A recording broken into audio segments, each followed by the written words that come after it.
Good evening and welcome to our May 2nd, 2024 meeting. I'm Matt DeFranti, the Chair of the Northern Virginia Transportation Commission. I'd like to note that we are starting the meeting at 7:01. I have a sick daughter who's 4 months old, so I have a motivation to promptly get us through this conversation, but I also want to make sure we have a great meeting tonight. We are live streaming the meeting on NVTC's YouTube channel. Our board administrator has already confirmed that we have an in-person quorum. Happy to announce that we have our new Senate and House appointments. That is wonderful because you're joining and wonderful because it helps a little bit with quorum. And welcome to the commission. We have Senator Salim, Delegates Lopez. I don't see Delegate Krizik yet, but I know he's coming. And we have Delegate Reed is not able to be here tonight, and Delegate Sickles, thank you for joining as well. Delegate Krizik can only stay for a bit, and so we'll handle that when it comes. We're welcoming back both Delegate Krizik and Delegate Reed to NVTC as they have served on the commission in the past. We have a full agenda tonight. Let's get started. As we do each month, NVTC continues to seek general public comments. Kate, did we get any public comments this month? We did not receive any public comments. Great. Now we're on to our item 2A, which is we're welcoming 4 new commissioners who are here tonight. Senator Salim, Delegate Krizik, I mentioned Delegate Alfonso Lopez, and Delegate Mark Sickles. If you'll join me up front for the ceremonial oath, the 3 of you who are here, and then we can do the other oath if and when Delegate Krizik arrives. And I'm glad to see that not everybody felt that a tie was required, though I respect the smooth tie that will give them. So you guys, and we're going to be looking towards her, towards Monique, and you're right here. I feel like a rookie because this is deep for me. There and okay. So do you want to do the picture first or the swearing? Okay, if you could raise your hand, your right hand. I do solemnly swear that I will support the Constitution of the United States and the Commonwealth of Virginia. I solemnly swear I will support the Constitution of the United States and the Commonwealth of Virginia.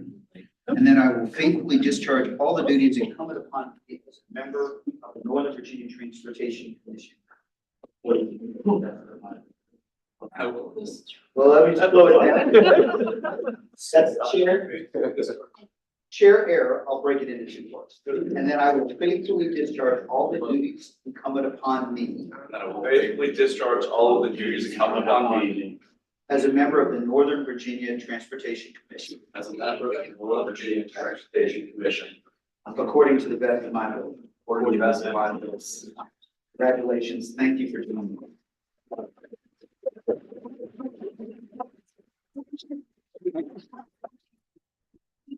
Around here.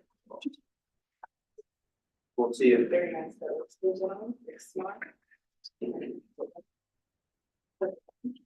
you each. We will give you guys, you gentlemen, each a chance just to introduce yourself briefly, like 3 or 4 sentences. There are a lot of elected officials in the room, so brevity is particularly the premium. But with due respect to seniority, we'll start with the Senate, if that's okay with you, Delegate Sickles. Sure, he's been there 2 months. And just Senator Salim, go ahead.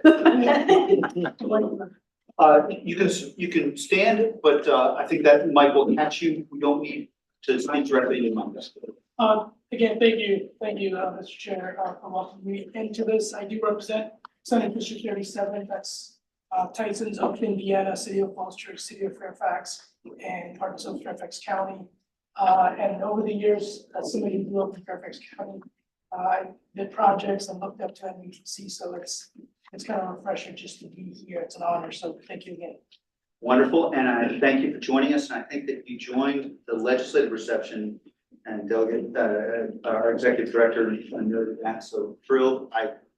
On a quiz, I think I don't know which one of you is more senior. We'll start with Delegate Sickles and Delegate Lopez, you can upgrade me later. So. Well, my name is Mark Sickles. I'm new number on my delegate district 17. Was elected in 2003, and so this is my 21st year in the House of Delegates. I've been on appropriations since 2014. Served on the conference committee on the budget for several years now. And we're working on finishing it up, and just funding for transit is a major issue in what we're working on. But I feel very positive that we're going to get a good result. If you folks around this table will appreciate it. I'm hoping. Thank you so much. I know you've been working a lot this session on metro funding and the issues that are so critical to DTC. So really appreciate you being here. And Delegate Lopez. Hey everybody, it's a pleasure to be here. My name is Alfonso Lopez. I represent the 3rd House Delegates District, which is basically everything in South Arlington and 4 precincts in Alexandria. I've been in the House of Delegates now for 13 years. I'm number 19 in seniority. I'm the chair of the Environment Committee, which we call Ag, Chesapeake and Natural Resources. I'm also the subcommittee chair of Labor and Workforce in the House. Excited about being on this commission. The one fact about the 3rd district is that there are over 100 languages spoken in the 3rd district and over 50 languages spoken in both high schools in the 3rd district. So I really appreciate being here and being able to advocate for them. Thank you, Delegate Lopez. As an Arlington delegate, I'm thrilled to get to work with you and grateful for your time and commitment, and glad you're joining the commission. Delegate Krizik, thank you for joining us. Let's see, should we go ahead and do the swearing in if folks would just indulge? If you'll join me up here, I know you've done this before, but we'll make this question efficient. The others have sworn, and I gave them the longest sentence ever, so I'm gonna make it easier on you. You just want to come this side, and so if you just raise your right hand and repeat after me, and I'll give you kind of a little bit of space. I do solemnly swear that I will support the Constitution of the United States. I do solemnly swear that I will support the Constitution of the Commonwealth of Virginia, and that I will faithfully discharge all the duties incumbent upon me as incumbent upon me. Yeah. And I will faithfully discharge all of the duties incumbent upon me As a member of the Northern Virginia Transportation Commission, as a member of the Northern Virginia Transportation Commission, according to the best of my ability. Welcome back.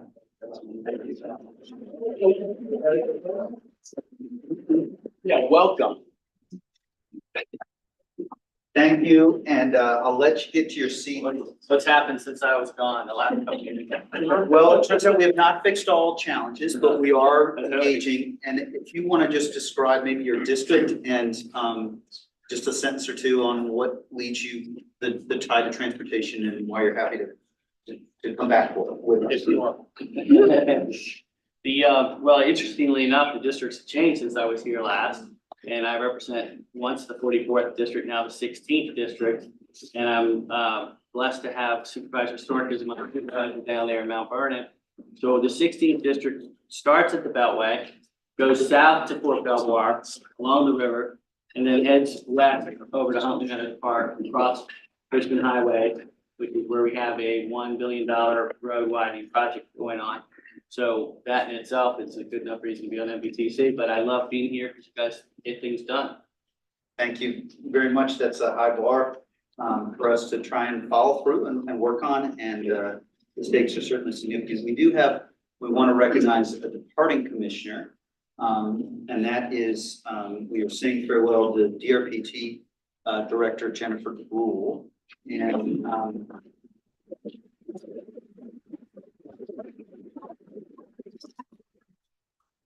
so we were chatting a little bit before Director Rule, we've already had some comments about your extraordinary service. I'll just touch on a few and we'll present this and then open the floor so we can linger as long as we want on making a fuss over an extraordinary public service. Director Rule has dedicated over 30 years of public service to the transportation community. joined DRPT in 2016 and served as director since 2021. Prior to that, she was at the Virginia Department of Transportation and Federal Highway Administration.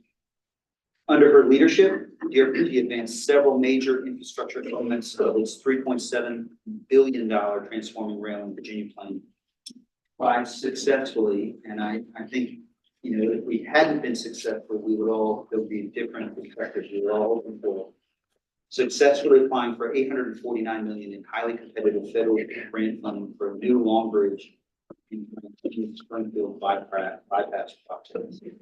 When completed, these projects will double rail capacity across the Potomac River between Virginia and Washington D.C. and greatly expand passenger and freight rail service connecting the Commonwealth with the Northeast border and the Eastern Seaboard Rail Network. Ms. Rule has served as a member of the Commonwealth Transportation Board and chaired the board of directors of the Virginia Passenger Rail Authority. She has been a valuable component of dedicated funding from Armada and VRE and has worked tirelessly this last General Assembly to advocate for transportation funding. During her tenure, she has been a true partner with NVTC to improve transit in Northern Virginia. We have prepared a resolution. I should say, Kate and team have prepared a resolution of commendation for Director Rule. And I have a motion to approve the resolution. So we got a move by, I think, Senator Evans, seconded by Commissioner Delegate Krizik. All in favor, please say aye. Aye. Any opposed? Please don't say you're opposed. Any abstentions? The motion passes. On behalf of the entire commission, we thank you for your extraordinary service, Jennifer DeGoey.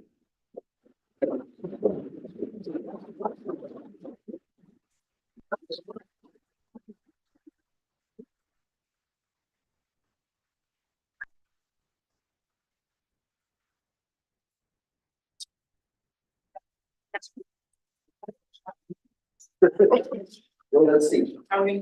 I'll put this behind it so that then you got it. Very good, very We've taken a few. Thank you.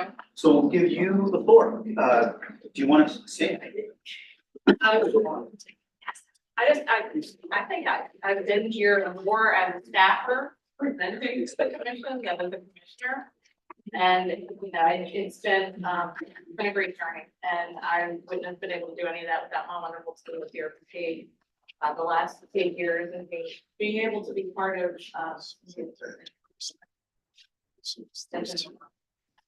it's hard to believe for now. And we will see where it goes. I appreciate the recognition. I told the executive committee that I'm not a fan of the long. And it's really nice.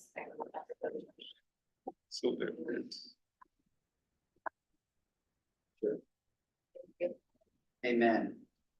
Comments from commissioners? Pardon, top that. Vice Chair Snyder. Yeah, so when you've been around for a while, you the opportunity to work with some good DRPT directors. And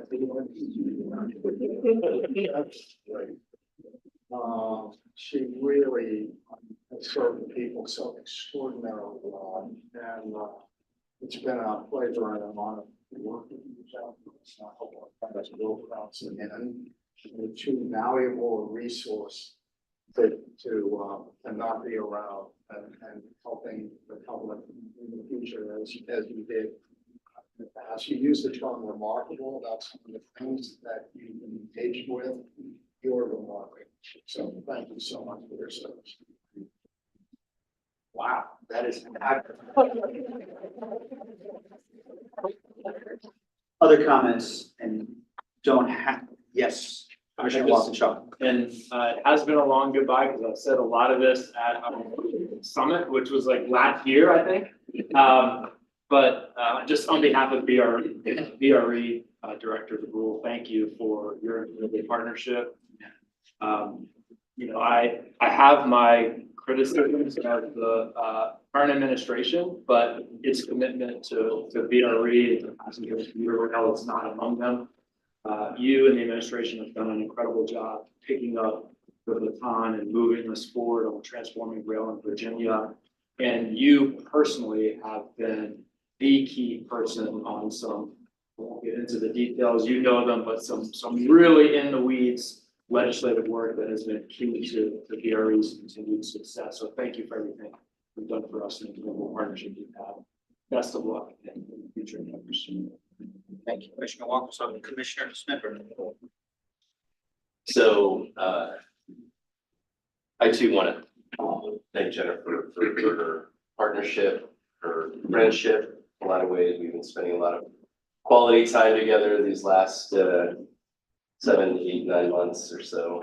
But I'll tell you, the one thing that really struck me in all those meetings, the respect across the board that Jennifer has with so many different people, individuals, groups, organizations, you name it. And you see it now on her farewell tour of the Commonwealth that I know is embarrassing her to no end, but you know, it just speaks volumes as to how people feel about her and all that she has done on our behalf and the Commonwealth's behalf. But again, just saw it so clearly these last months. What it really meant. LATA to this, the NDTC, and just from Virginia and the Commonwealth in general, it's really a good issue. And will we have a third Jennifer? Who knows? Thank you very much for the comments. Well, we're very grateful, and the respect in meetings and the commitment to getting things done, and the knowledge that getting things done doesn't mean we have to be saying all the words. Sometimes it's listening and sitting commitment to the details that we really make a difference. So thank you, Director Wu, and we will really be out and continue investing or praise. But we are very grateful. We'll move on to the next agenda item, item 3. Senator Adam Evan and Paul and Delegate Paul Krizik co-sponsored Senate Joint Resolution number 126 commending NBTC on 60th anniversary. Gentlemen, please join me up front. I'll present a framed resolution, and it'll be over to Senator Evan first. But thank you so much for doing this. Thank you. Actually, Delegate Krizik sponsored the House version of it, and we just wanted to recognize the 60 years of MBTC. We're not going to read the whole thing, but suffice it to say, we salute the county jurisdictions and noted that Loudoun County is there, and really noting that MBTC is growing to a population of approximately 2 million people serving, covering 1,000 square miles, connected by robust transit networks, providing residents with 1.5 million transit trips each week on Metro Rail, BRE, local and express bus service, paratransit service, and so forth. And I'm going to turn over to Paul. Let everybody take a look. It's beautiful and nice. But the House resolution is still in an envelope, so. So much better. The Senate does things up. But the most important thing, I think, is one of the last whereas is in 60 years of leadership in transit system development, expansion, funding, and research, each of the current and former board members and staff of the NBTC have played an integral role in building and operating the transit network required to sustain the regional economy. Now, for be it resolved by the Senate and the House of Delegates concurring that the General Assembly hereby commends the Northern Virginia Transportation Commission on the occasion of its 60th anniversary. So congratulations.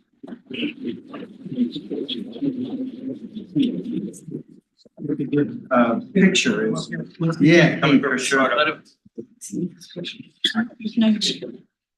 Oh, yeah.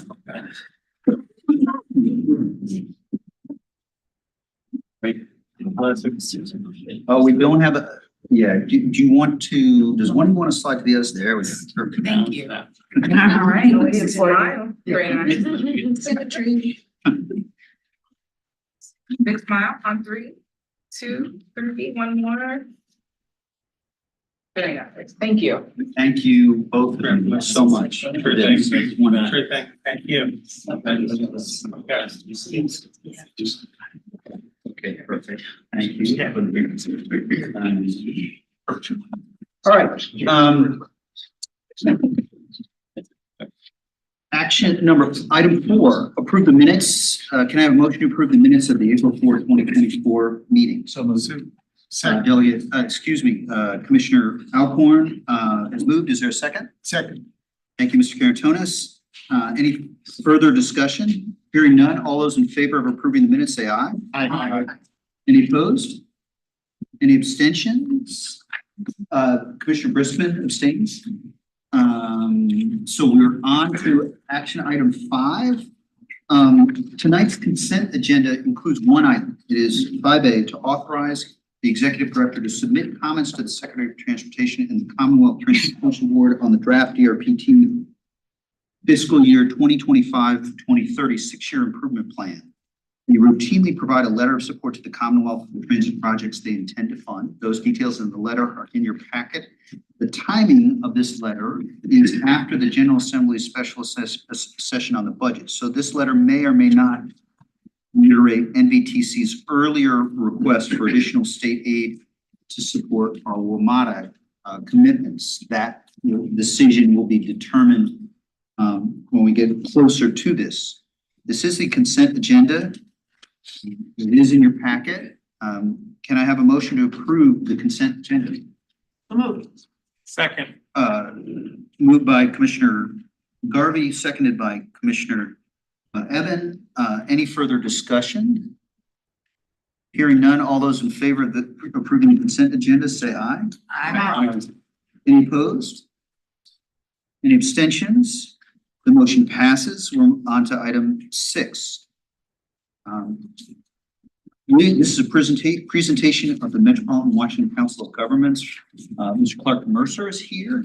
We welcome Mr. Mercer, the Executive Director of COG, to give a presentation on the COG WMATA plan to develop a unified vision for transit service in the region.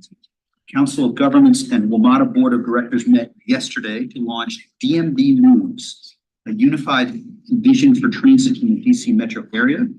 I know some of us were a part of that meeting yesterday, so we're excited to hear more about this initiative and how NVTC can play an active role, especially given our unique role of working to advance Northern Virginia transportation components of our public transit network. Welcome, Clark, and welcome, Mr. Mercer, and over to you. All right. Well, thank you, everyone. I see a lot of familiar faces around the table. It's different being in this job, being in Richmond the last 12 years, 8 of those as the governor's chief of staff. Jen, thank you. I've seen firsthand the good work you have done, and I know that it's not easy. And to our legislators, it's nice to see you, just not in Richmond. So I'm sorry you got to go back, but you all signed up for that, and so that is what it is. I'm not going to go over the whole slide. Someone probably has a clicker here, and you all have it in your packets. I've got 5 minutes, which is not a lot of time to cover this round. But I think as folks know, 2 points that were made yesterday. One, we've got ambitious transit plans in this region. And we've got a lot of transit operators, Metro being one of them. We have something like 14 bus operators. We got BRT projects. We've got I don't know how many dozen capital bike share contracts floating around, folks talking about ferry systems to get folks back and forth, VRE and MARC that want to run into other states through a renovated Union Station. So we've got a lot of ambitious hopes and dreams in this region and not enough money to pay for those hopes and dreams. So we are hopeful that the immediacy of paying the FY25 bill for Metro will happen. In COG, we work with all suburban Maryland, the district, and Virginia. I will note that Governor Moore made a strong 5-year commitment. Their commitment above and beyond the base is $150 million a year for 3 years. And then they have committed $250 million a year for the following 2 years after that. And they are facing a $2 billion transportation deficit and made that commitment. The District of Columbia is facing a nearly $1 billion deficit and made their commitment, which is roughly $217 million above their base payment. Virginia's payment is $130 million, split 65 with the state, 65 with the localities, and fingers are crossed that the folks in this table we'll be able to work with the executive branch and your colleagues throughout Virginia to make that commitment. We know that after that commitment is made, we are going to be back in this position in roughly 2 years. And it will not just be Metro, but it will be VRE, it'll be several of our bus systems. So we have brought together legislative and executive leadership from Maryland, DC, and Virginia to look at this for the next 10 months and come out with actionable recommendations. I think the district in Maryland, frankly, are more eager to get those recommendations and act on them quickly, next legislative session. In Virginia, we have to discuss kind of when Virginia may be able to act to get a fix for transit. What was discussed yesterday, though, is we always go to funding first, and I think we have to define and have a discussion what we want out of transit in this region. It is difficult to talk about what we're funding or how to govern it if we can't define what the it is. So the real meat and potatoes of this effort are 2 working groups. One is the technical working group, and these work groups will meet every month. Every CAO from the region, all of your CAOs will participate, all transit operators, all 14 bus companies, VRE, MARC, NVTC, and that will be chaired by Brian Hill, the CAO of Fairfax County. It will be moderated and facilitated by Nick Donahue, the former deputy secretary that many of you worked with. The other group is a community stakeholder group. What I said yesterday is we may not find consensus, everyone may not agree on every recommendation, but I do not want a group to say that they were not invited to the table to take part in this. So both of those groups, we can add folks to those groups. They are work groups. I will mention, for example, like every chamber group is on that, environmental group, labor group, advocacy groups for the disabled, advocacy groups for riders, many of the coalition of businesses, former Arlington board chair Katie Crystal will be on that group representing the Tysons Alliance. The task force itself was discussed a bit yesterday. I suspect it will be discussed in discussion after my remarks. It started out, the strong recommendation from governors, the mayor, was to keep it small, 3 people per state, 1 member from the executive branch, 1 from the legislative, and 1 local elected. It was agreed upon that needed to be bigger, and it needed to also represent the transit writ large in the region. Folks that use transit, that have bus systems that need to be part of this discussion. So for us, example, we go to Charles County, we're big in suburban Maryland, we go down to Prince William County. So it's 5 folks from DC, Maryland, and Virginia. NVTC is lucky. It is the organization, I think, with the most members serving. Delegate Sickles, Paul Smedberg, longtime NVTC board member Jeff McKay are on the group. Senator Surville, who's the Senate Majority Leader, and Phyllis Randall, who chairs the Loudoun Board of Supervisors. Similar makeup in Maryland, Money Committee leadership, their top legislator, Mark Foreman, Senator Malcolm Augustine, who is a former Metro board member, represents Prince George's County, Angela Alsobrooks, County Executive from Prince George, and Kate Stewart, our immediate past chair, who represents Montgomery County. And the district, it's the mayor, it's their transportation director, Chairman Mendelson, our board chair, Charles Allen, and the TPB chair, Christina Henderson. Should also mention both governor's offices are participating, Deputy Secretary Sargent and Deputy Secretary McAndrew. The task force itself will meet probably 4 times in like 7 or 8 months, and that's it. Recommendations that are made, all of the information that the task force will consider comes up from the work groups, which meet once a month. And then any recommendations, as you know, carry no weight. They are recommendations that will go back to COG board and the WMATA board. And hopefully this will spur a discussion with your respective boards and supervisors and councils. We envision there's probably, action at the local, state, and federal level that needs to happen. The federal government, we've talked with DOT and Office Management Budget about participating.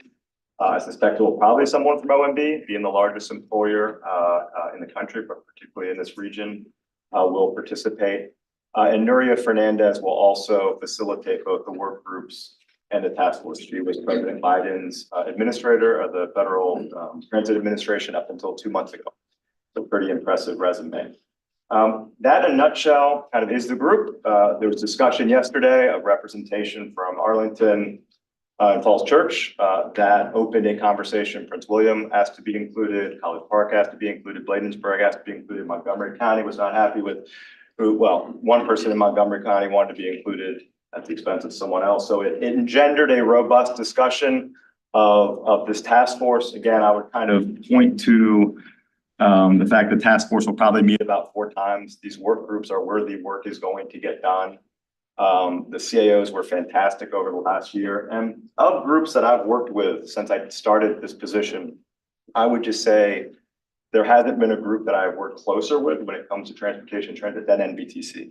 Kate and I met in December to talk about this initiative. We met for an hour and I laid out chapter and verse, every aspect of this committee, of this task force.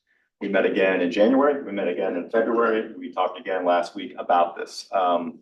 And during that time, discussed, Senator Evan, your effort, which is fantastic, in Virginia. And the point that I made to Kate was the more folks talking about this issue, the more folks talking about the fact that we're at a transit cliff, more folks talking about the fact that we have 14 different bus operators, and there's probably some better coordination, some better efficiencies that can be brought to bear, the better, because it gets folks' attention. I think particularly in Richmond, we have seen what happens when an idea is sprung on the legislature without too much of a heads up. They like to think on things, they like to be brief, so that the idea is let's get some recommendations, both from the senators' work group and this group, to the legislatures in time for next session. So that, in a nutshell, is the effort. I think I've covered everything, and I'm happy, obviously, to address the membership. I would just note, I'm not a board member. That will also certainly bring things back to our chair, Alan. And this was a joint board meeting. We've done a lot of work with Metro, COG has, since it stood up as an organization, helped stand it up when there were some high profile safety issues. Whenever there's an issue in the region, particularly with Metro, and Maryland's like, we don't want Virginia to lead this. Virginia's like, well, DC's not leading this. They tend to call COG and ask us to lead it. So it is juggling and balancing a lot.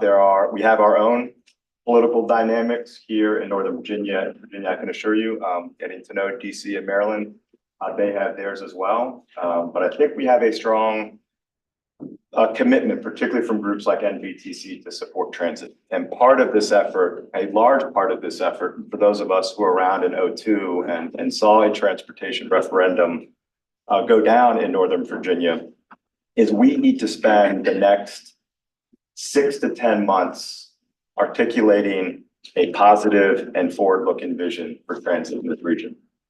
We need to package up what we already have in a way that we can talk to people and talk to voters about it and sell it. We also need to drive some efficiencies, and Jen's boss, Secretary Miller, and Governor Youngkin have been clear about wanting to see WMATA and drive more efficiencies and see if we can control costs. Metro saved $50 million in reoccurring costs in their current budget, $100 million in one-time savings. They did moderately increase fares, and there's a 60% decrease over the last several months in fare evasion, which is a popular topic. Who would have thought making the fare gates higher so you can't just easily walk over them decreases fare evasion, but it works, which is good. But we are sensitive to the chief executives in all 3 states and obviously all the electeds around this table. So we're super grateful for your support and help. That is that's the game plan. And in 10 months, I will just end by saying many of the members that I've spoken to when we kind of said we do this, made 2 comments. One, we studied Metro to death. It is the most studied system, and they're correct. And you all have studied it. And there's lots of good groups that we're working with that have studied it. So we're polishing off all of those studies and looking at those recommendations and seeing what is still relevant, and then what might be new recommendations to make. That's 1. And then 2, I think it was Chairman McKay that said, look, I will participate if we have recommendations that we can act on. I don't want to participate if this is just another study for the sake of having a study about Metro. I've done that before. So we'll see where the chips fall, and I'm happy to take any questions. Thank you, Clark. Thank you for sharing your thoughts. And there's no doubt from the moment you named the lead COG, you focused on this issue. I really appreciate that. So opening the floor for conversations, I'll Good question. And I will say this much, just highlighting one thing you said that I know is important, is important to a couple of my colleagues in Arlington. The last page, their community partners, and just reemphasizing that is a non-exhaustive list. It's just what was done to this point. And so we'll want to be adding organizations to it to be helpful, and give you the glory of trying to organize those organizations into how you take the feedback there. So if you don't see a particular organization on the Community Partners Advisory Group, send a note to Pete or I, or to Clark directly. We'll work on that. But I'll say that much and open the floor. Chair Garland. Sure, let's go. Nice to see you again, Clark. And could you just elaborate, just talk a little bit about how, because the regional task force is meeting 4 times a year. I assume they're the ones that are making the votes, so once what goes forward, is that correct? I think they would both take votes that would then go back to the full COG board and to the full Metro board would be my assumption. They need to meet for the first time and discuss it, but that would be the thought. And then how were they selected? I mean, because we've got everybody sort of busting people want it, but how did you decide who is that? Sure. So Chair Charles Allen is the chair of our COG board. Kate Stewart really kicked this off last year and has continued to be kind of a leader in Maryland in this space. So again, like I said, it started out with direction of let's keep it small, and kind of 3 people was what folks thought. Executive branch governors putting 1 person on, legislative branch having 1 legislator, and then having 1 local elected official, 1 from Virginia, 1 from DC, and 1 from Maryland. And the pushback or recommendation observation I made was we probably are going to want a lot of elected officials are going to want to participate. So to the extent we can increase that. And then as you heard yesterday, there was a strong desire for the board to include non-compact members. They have bus systems, they have transit systems, they use VRE and MARC, they hop on to Metro and they use it. So that was a general consensus yesterday to make sure to include 1 or 2 folks that, are in the region, but are perhaps non-compact members. Obviously wanting to have groups like NDTC well represented. So 2 of the board members and Chairman McKay was on it for a long time. Sensitivity to that. But ultimately it was Chair Smedberg and Chair Allen who signed off on the board, discussed it. In Maryland, it's a little bit different. And it's interesting what could be finally recommended. You all are much more attuned, I would say, to what the bill is because it's split between the state and localities. In Maryland, that bill goes to Annapolis, and there's kind of historical reasons why they prefer that to happen. Obviously, Prince George, Montgomery, the inner suburbs are sensitive to this, and it's all tax dollars. But you could probably envision some recommendations that might suggest to Annapolis that they change that. So having representation from Prince George and Montgomery was important, as well as their legislative leadership. Okay, so it was Paul and. They signed off on it with recommendations from myself, and we have a large team of transportation folks that work, as well as working with WMATA and getting their feedback. WMATA was a little bit easier. They said, look, we'll have 1 each from Maryland, DC, and Virginia, and our federal rep, and their board seems satisfied that their Virginia rep will represent Virginia and Maryland will represent Maryland and DC. And it's our executive committee. Yeah, I'm not gonna relive it. It's just, when you look at the list of who pays what, it's just a little. That's a little hard. Who's doing all the financial supporting, whose taxpayers are, and who's at the table, sort of the taxation with representation kind of thought. But anyway, I'll drop all that. Well, on that, I mean, you could envision a recommendation that would include some pretty large counties in Virginia paying additional tax to fund transit. And if that were a recommendation, those counties would need to be supportive of such an effort. And so you would find them to be very important and very relevant very quickly. And same in Maryland. I mean, that there may be a suggestion that some of the localities need to reconsider their payments or how it's paid. Not presupposing, but clearly there need to be some discussions of how to increase revenue across all of Northern Virginia to pay for transit. just as long as they understand how much it hurts. Little locality to worth a lot of money for your taxpayers, because the people in Montgomery County, they don't have you actually for how it works. So, I'll try. Thank you, Ms. Garvey. Mr. Karantonis. Thank you, Mr. Chair. Mr. Mercer, that's all okay. We can discuss that. I mean, obviously, we are kind of taken aback that, you know, we are very central to Metro is very central to us, you bet. I mean, and I believe per capita, maybe I'm wrong, but per capita, we are among the highest contributors to the system. But this is the combination when we see the list, well prepared, you know, well prepared document, where we see the list of the community members, for example, there are hardly any, I mean, the National Landing Bid, for example, or Amazon, or you know, very obvious candidates are completely missing.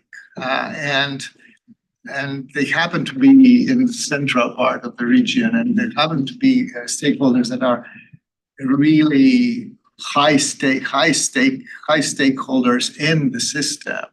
And we have been discussing here how important it is to have businesses to advocate for us, and you know, these people.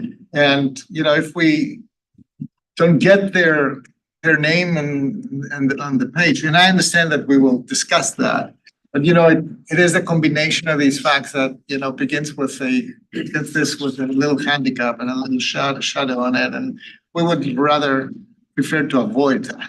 Sure. Oh, a couple of national landing bids, a great suggestion that certainly can be added, and any business can be added. I will say the Amazon, Nestle's, Lockheed belong to the groups that are there, Greater Washington Partnership, Washington Board of Trade. And so, you know, their leaders said, you know, let's, oh, Senator Evan, come on, man. They suggested, look, so if we wanted to pull, like an Amazon was brought up, they're represented in the chamber group that's there. We could certainly add them separately as well. There's kind of a sports and entertainment hook there that folks felt strong with, you know, Monumental. They're also part of the Greater Washington Partnership. So we could certainly add companies that want to participate. That would be fine. That's a good suggestion. Yeah. Thank you. Okay. Thank you. Okay. May I give follow-up? Mr. Snyder. Sure, thanks. So I think we're the smallest of the Metro Compact jurisdictions, and as you know, being a Metro Compact jurisdiction carries with it unique financial and legal aspects to it. And so we're going to work under the assumption that those views are going to be carefully integrated and appropriately integrated in what you're doing moving forward. And we have a lot of confidence in NBTC and the ability to speak for all of the jurisdictions that make up NBTC. So I think they absolutely need to play a central role in moving forward. And I just want to make this comment. So I think I was present when the Metro Center station was opened. And so I've sort of lived with Metro over a lot of years, commuting in and out every day. In my day job, I have an opportunity to travel around the world to see Metro similar operations in Beijing or Paris, London, whatever. And we do need a world-class system. We have it. We started to lose it. I think we're starting to get it back. And it is fundamental to the future of the region. So I want to thank you for taking this on. I want to thank the Metro Board and particularly Paul for his leadership. I think we have the leaders in place to do it, and with NBTC's active participation, I think we'll get it right and get it done. So that's really what I wanted to say, but a personal thank you for taking this on. We have immense confidence in your leadership. Thank you. And I think folks know I've lived in Northern Virginia for family for 4 generations. My folks, one of their first houses was at King Street before there was a Metro, and when Beltway was complete, they got in the station wagon and granddad drove them around Beltway, and Duke Street was still a dirt road when they moved to Alexandria. So it's, you know, that was the one hesitation at the COG board. I believe there were several when I was hired, but the one that was articulated to me was, I've got a lot of Virginia experience. You know, do I know where Maryland is on a map? And I do. And I've spent a lot of time in Maryland and DC. We've got a lot of balancing to do. And right now, as a region, I will just be blunt, it's gonna be a challenge. There are a lot of parochial interests. I've got no interest or no preconceived notions of where this goes. I've told Randy Clark, the CEO of WMATA, he's been a great partner to work with, but I said, you can't have any preconceived notions of where this is going. We need to listen. We have great partners that we work with at NVTC and throughout the entire region. And look, if we can't have a discussion, it's interesting. Someone yesterday discussed the Dash bus service in Alexandria, which I use almost every day. How does this going to affect Dash? I have no idea. But if we can't talk about the fact that we have 14 different bus operators, how do we procure buses? How do we maintain and operate them? What is our fare policy? How does this look for a visitor that goes to the Pentagon and sees 8 different logos? Can we go from VRE onto Dash, onto Metro seamlessly? I'm convinced we can drive some efficiencies. I would like to save some money. I'm gonna pay a fair amount more in taxes in Alexandria this year, and services are gonna remain level. So all jurisdictions are facing a tight crunch. But I think we can do this. And you know, it's easy to live inside the Beltway and kind of have this attitude that we've talked about this forever, it's been tried, we just can't do it. We can do it. The federal government is a big piece of this puzzle. All 24 CAOs signed on to a letter to the federal government when I started, pointing out that the return to work policy of the federal government is the extreme outlier in the country. And whether you call it first or dead last, we are 20 to 30 percentage points below most other metro areas in terms of the prevalency of folks working from home. We are 30 points below Houston, 30 points before Atlanta. And so that is a piece of this. And if the feds are going to remain in the posture that they are, I think we have to have a reasonable conversation with them, you know, similar to Base Realignment and Closure Commission. When a base closes in a community, they're there with that community for years. Fort Monroe and Hampton, I worked with the Defense Department for years to help stand back up Phoebus. That was for 1,000 soldiers and their families. This is 340,000 people, 340 BRACs. So that is a big piece of this. But I think we've got the right people and we've got the right supporters of transit that we can make a case and thread the needle and get it done. Thank you for the questions and for. Matt, could I there's ask someone- one more, if that's all right? Mr. Spedberg, go ahead. Yeah, and it isn't even, you know, Clark, you and I have talked, and I just feel like I wanna, it wasn't so much, yesterday was very uncomfortable for me. And it wasn't so much the what of this, it was the how. And I'm going through all of these papers and I look at this and I wanna ask advice from my staff. And I text my staff and he says, I have no clue what you're talking about, I haven't seen it. So I had to call him over, I hand it to him, because they hadn't been given the papers. Only the electeds there that were supposed to vote going through things had the papers, none of the staff did, so I couldn't call for advice or help. So I handed it to him, you know, and then I got back, nobody knows anything about it. And that's what set me off. And so I hope, you know, and I'm sorry, it's sort of like delivering a lecture, just don't do it again, please. I just don't want to ever be that uncomfortable again, needing to vote on something that my staff knows nothing about, that I'm uncomfortable with, and I have no time to figure it out. So please don't do that again, okay? And we spoke right early at 7 a.m. We did. For a while We this did. morning. I had to say it one more time. You know, well, just a couple quick things. We had a couple calls with all the CAOs, all the operators ahead of a week ago to kind of go through what this was all about, what the timeline was. We had a call with all of those stakeholder groups that are listed to talk about this a week out of what was going on with the background docs of what this, the one thing we didn't have was the name of the initiative and the members. And it's debatable. If we email that out to 35 different elected officials in the CODEL and all of their staffs, I mean, we probably should just send it to the Washington Post and they could have reported it. So we wanted to unveil that yesterday. We had a tremendous press turnout. And also given the fact that we had so many members raise their hand and say, well, what about me? I want to be out, or you got the wrong person. We wanted yesterday to be focused on the substance of what the initiative is. Obviously we got to the back and forth over who is and isn't on a task force, who is or isn't on a working group, but I got enough scars from sending things out to staffs with 200 staff ahead of time, wanting something to not be shared. So the name of the initiative and the members of the group were not shared with staff ahead of time, but all the other background documents from yesterday we're shared. And I totally get that. And there are gonna be some difficult things coming forward that will be painful to share ahead of time. Please don't back off. Please share it ahead of time. Thank you. So now we'll turn to, I know Mr. Smedberg I have a couple of questions that'll go forward on sort of dovetailing, but first, Mr. Smedberg. Look, just very briefly, you know, when Clark, Randy, Charles Allen and I first met, I mean, we wanted to take advantage of the momentum and the things that we were hearing, particularly from the elected leaders at the state level. Whether it be Maryland, Virginia, and the district from the various council members and the chairman. And, you know, they pretty quickly agreed, okay, we need to fix this for 2 years.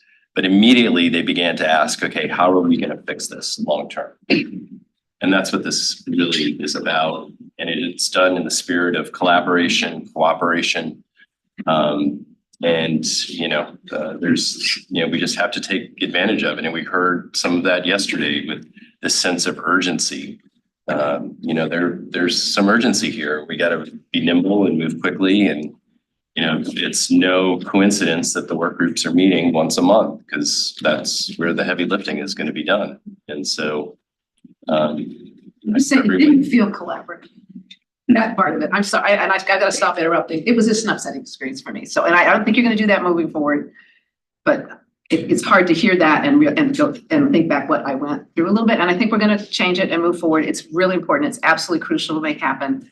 look, Libby, there was no, I mean, the outreach, you know, in fact, there was the congressional staffers were also the delegation, the federal delegation, as you know, is very engaged in following everything WMATA and you all do. The staff members were also updated. So a couple of questions, just appreciate the conversation and a couple of questions about SJ 28 and how if you've done some thinking that you can share with us about how SJ 28 and DMV moves can complement each other. Yeah, I've done a bunch and Kate and I have talked pretty extensively about that and was in touch with Senator Evans' staff during session on that. And it's interesting, legislative staff called and asked, should COG be named as one of the groups in SJ 28? Would you be interested and should discuss it? I said, no, we don't need to be because we're in touch with Kate on almost every other day basis on transit, a weekly basis talking about this. And so I think the topics that SJ 28 are going to talk about are the exact same topics that this group will talk about. I don't see a lot of daylight. Like I said, I think probably 80% of the solutions for what needs to happen with transit have already been made and suggested and sitting in one report or another. So we will be in close contact with the senator. I think Senator Serval's also on SJ 28. He's also serving on the task force Senate for Delegate you on SJ 28 or no, you're Haven't announced you haven't announced the House. So I suspect there's going to be some overlap there. And like I said earlier, like I think the more that we're talking about this enrichment for the Virginia issue, Chair, is because I remember in 2018 when Senator Evans was talking about the capital need. And I got a text or call from one of the members from Southwest. I've never even seen Metro before. I have no clue why this, the concept, and it seems like the amount of money we're spending. So we brought some folks up from Southwest to see Metro, to take a trip. And I gotta tell you, we got some work to do outside of Northern Virginia. I mean, it's probably been discussed here with Senator Howell retiring, with Senator Saslaw retiring, with the balance of who's in what positions. Your study, I talk about it all the time. $1 billion in tax revenue that goes down to Richmond every year from Northern Virginia, direct result of Metro. So, you know, when we're talking about $65 million is the state share, and it's a $1 billion that goes down, the ROI for me is it's like a no-brainer. If there's something wild that happens, I don't envision anything wild happening. There's nothing that's going to come up with this group. Kate's part of it. She's your members are on the group itself. So I think folks will flag it.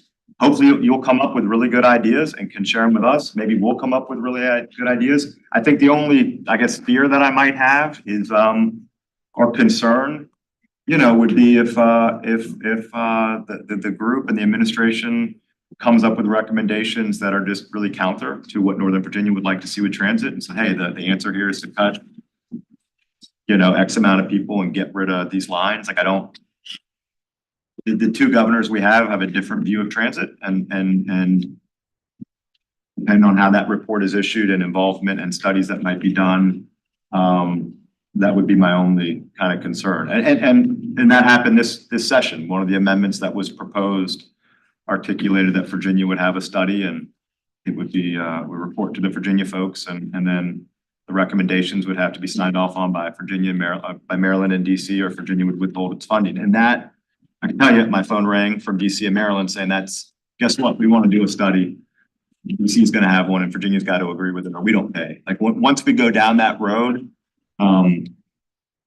it's pretty hard to envision how Metro gets the funding and transit gets the funding that it needs.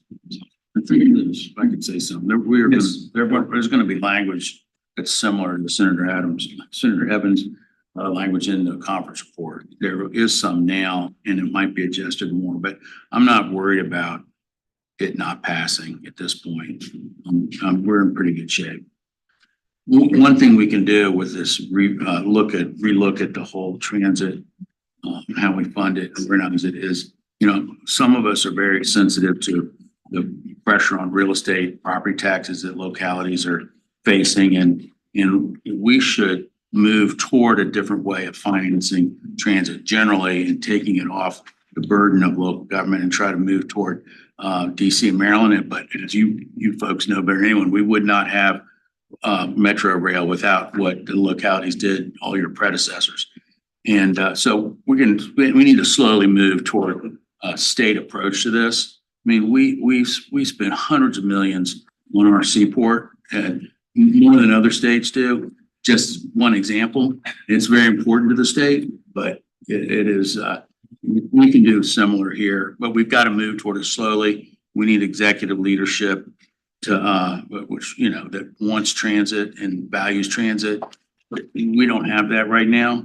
And so, even though they are sympathetic to Metro's leadership, they like they say they like the management at Metro, but then they come up with these grand ideas. So I think we're gonna get through this in the next couple of weeks for, you know, for the immediate future, and let's use this next 2 years to figure out a different way for Virginia to pay generally.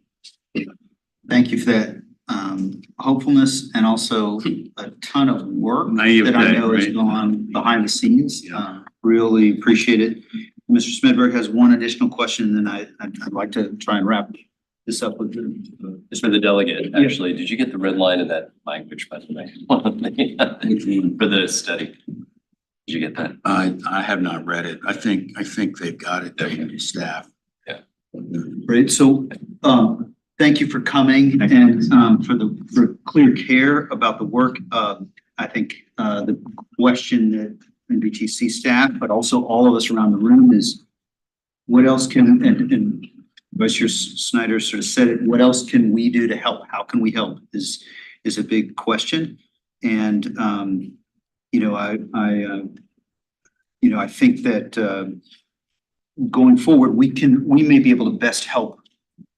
I'm not one who thinks you can send everything out super early, but the difference for me between, and it's different in Richmond than it is here, but the difference for me finding out on the dais and finding out 2 hours before the dais is actually somewhat significant for me. I'm a better thinker when that happens. And so that'd be my hopefully nice way of saying it. With that said, we're leaning in and we want to help you because there's zero doubt that you are you have been focused on the hard work that needs to happen. And so we're all ready to pull with you to try and help make that happen. Anything else to close from you or colleagues?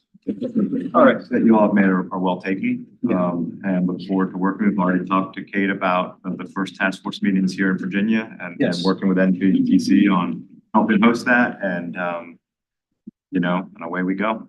So, thank you. Yeah, and thanks. this is not easy. And your point about the timing of when this may be available, you sort of said it, Delegate Sickles as well.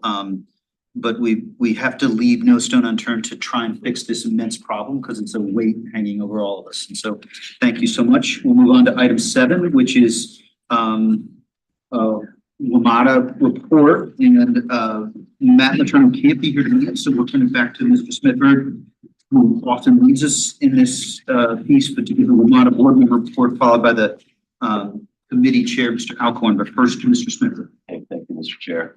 I'll go through this quickly here. So as I'm sure you're all aware, Metro did approve its fiscal year 25 budget on April 25th. The almost $5 billion budget increases fares across all modes, which includes targeted rail service cuts to align with ridership, transfers some eligible preventative maintenance expenses from the operating budget to the capital budget, and identifies $113 million in administrative costs to close the operating gap.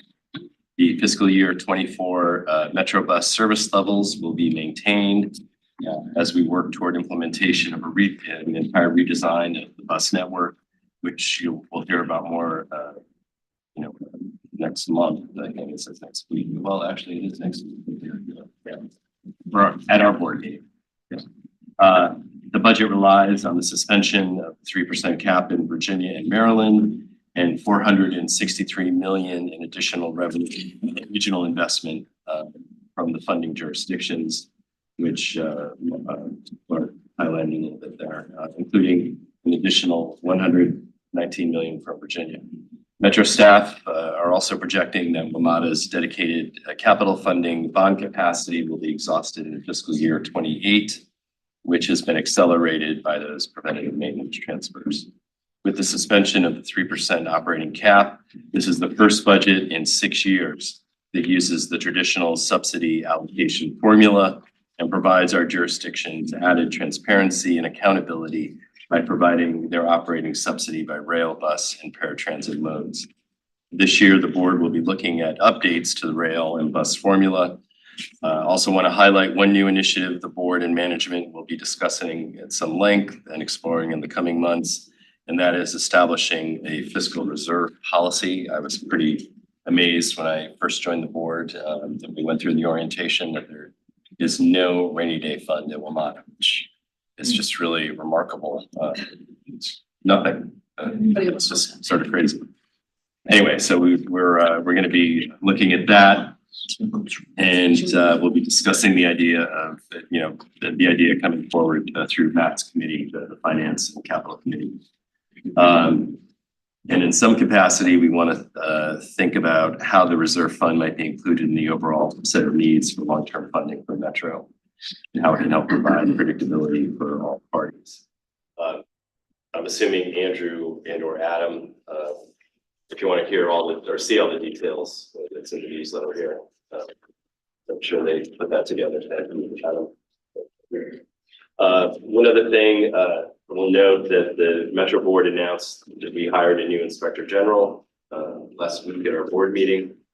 Michelle Zamarin, she was hired for a 3-year term and mostly worked, and most recently has worked as litigation counsel for the Securities and Exchange Commission after 20 years at the U.S. Attorney's Office. Michelle has extensive fraud and other investigative experience coming from the U.S. Attorney's Office and the DOJ. She led the fraud division and one of the other investigative / fraud divisions there at the DOJ. She's an attorney. She graduated honors from law school. She was editor of Law Review. She worked for Skadden Arps for a brief period of time before she went to the U.S. Attorney's Office. She's very impressive. In her most recent assignment at DOJ, she led the January 6th team of 100 lawyers. So she is really thoughtful, super smart.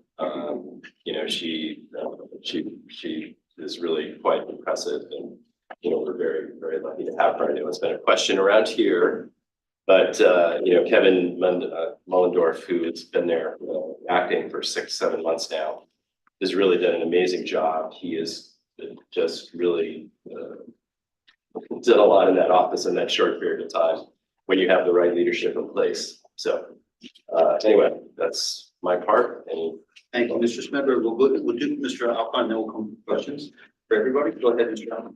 Thank you, Mr. Chairman. Now that the WMATA budget's been passed, it's good to know we were not ignored. And very pleased that several of the key items that were recommended by NBTC in our letter for WMATA back in March were addressed.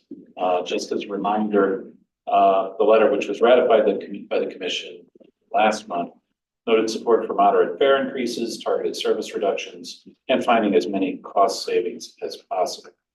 So while next year's budget is in the can, we have a lot of work to do before us for a long-term funding solution, as we've been talking about tonight. Also, there's a joint WMATA and Legislative Policy Committee meeting coming up on Thursday in a couple weeks tonight, actually. Thursday, May 16th at 6 p.m. here at NBTC.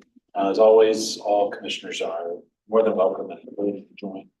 We're going to hear updates on the General Assembly special session and receive a briefing on NBTC's work towards long-term sustainable dedicated funding for public transit in the region, including the COG work, which we've been hearing about, the SJ28 joint subcommittee study, NBTC's regional bus analysis, and our 2024 annual report on the performance and condition of WMATA.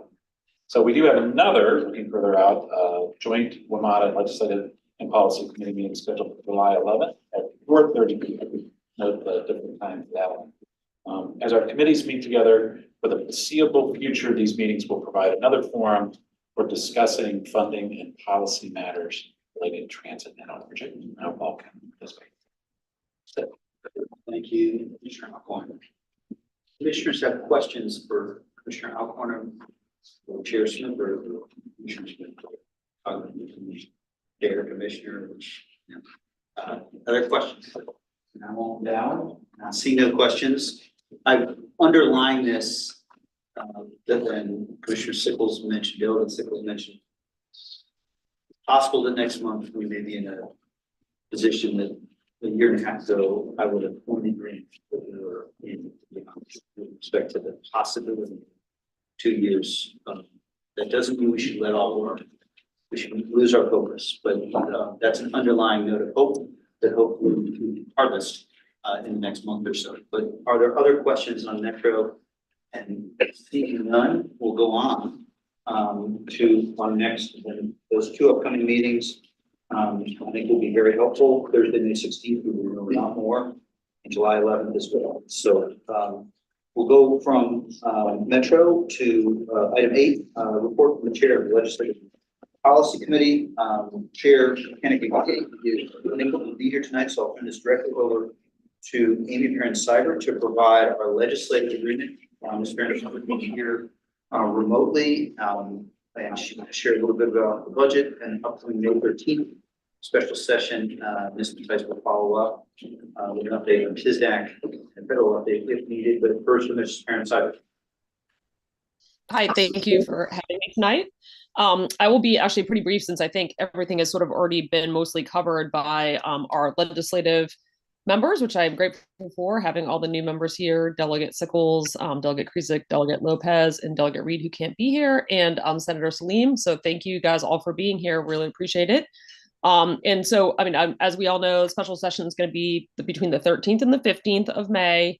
The conferees have met this past week, and they are going to be meeting next week. I'm sure Delegate Sickles could probably be more forthcoming, but we know that there are lots of conversations happening, and Senate and House getting on the same page, so then they can go and talk to the governor's office as well. So again, you know, we will know a whole lot more when we have that legislative and WMATA meeting on the 16th. So looking forward to having hopefully a very positive update for everybody.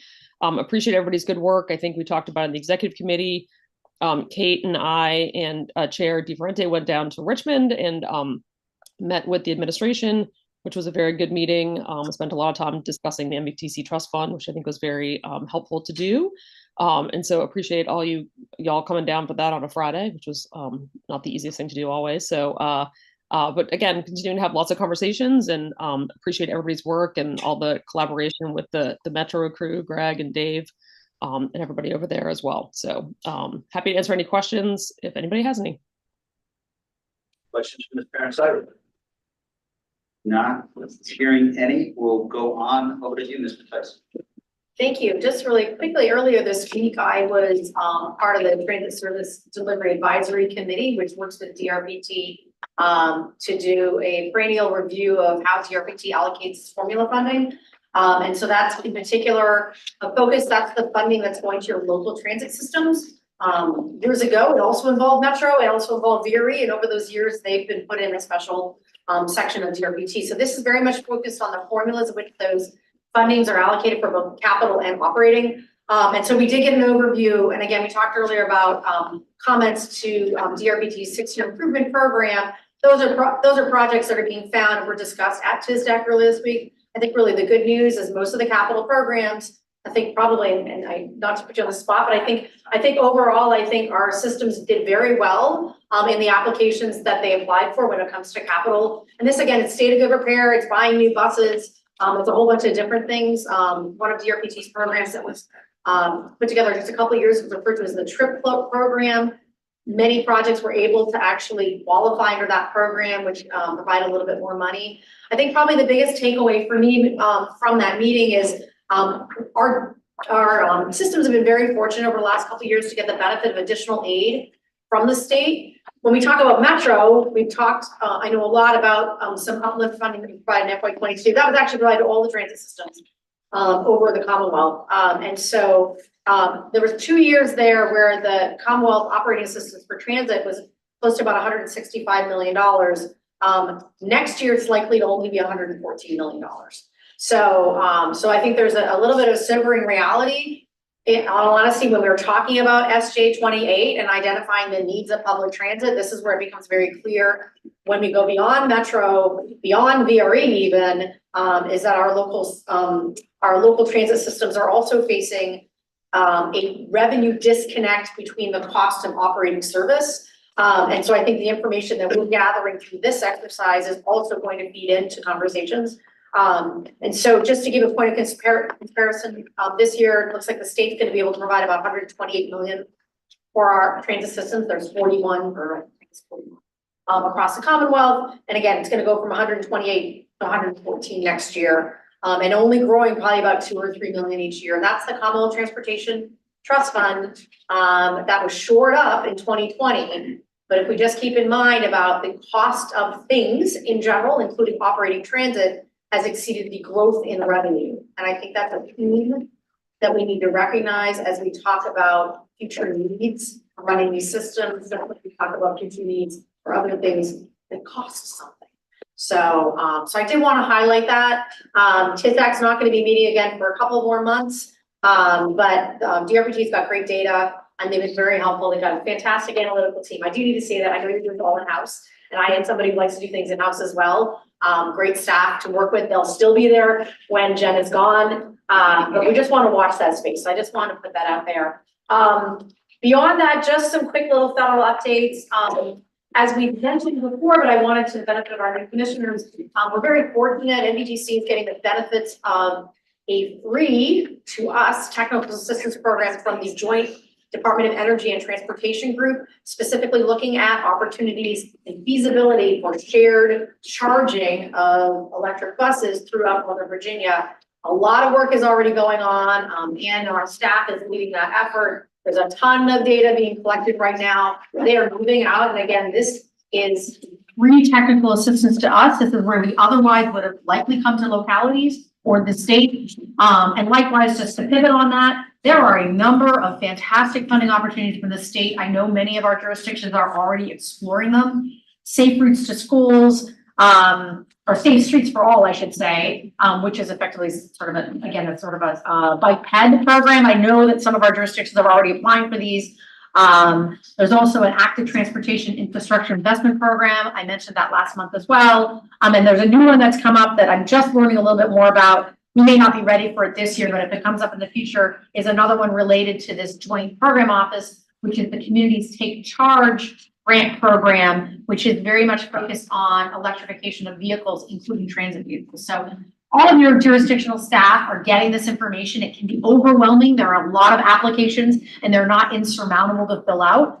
But if there's strategic places that your jurisdiction wants to look for, the federal government is offering some really interesting, sometimes free to us, but staff time, to be able to apply for this. I just want to put that plug out there. They're constantly coming out, which is fantastic. And that is all I have from the TISDAC/federal update. Thank you, Mr. Tyson. I was glad to go to Richmond to see Secretary Miller and the Chief of Staff and the Deputy Secretary. And I just managed to get over to get down there, so appreciate that. Are there other questions from commissioners? Yes, Commissioner. So I can pick this offline, but considering the appropriations deadline is happening, and then also all the money you're getting from BIL and IRA, are there efforts afoot for joint requests for the region? Or are all of these requests going from individual communities themselves? So I'm not familiar with any joint requests at this time. That said, we as the commission have worked to actually do a strategic plan, especially in the zero emission bus space. So that's exactly why the feasibility study is, are there ways in which we can collectively come together? I don't think we're ready yet, but there's a lot of conversations. I think also the type of work that Clark Mercer was talking about with COG, where there's identification of shared, there's going to be some opportunities that are going to come from that. But that's definitely upon, the localities. We do some endorsement letters here, but there has not been a regional application that I'm aware of at this time, but we're happy to support that. It's only been so much more time left for the BIL and the IRA. Like 2 years, right, James?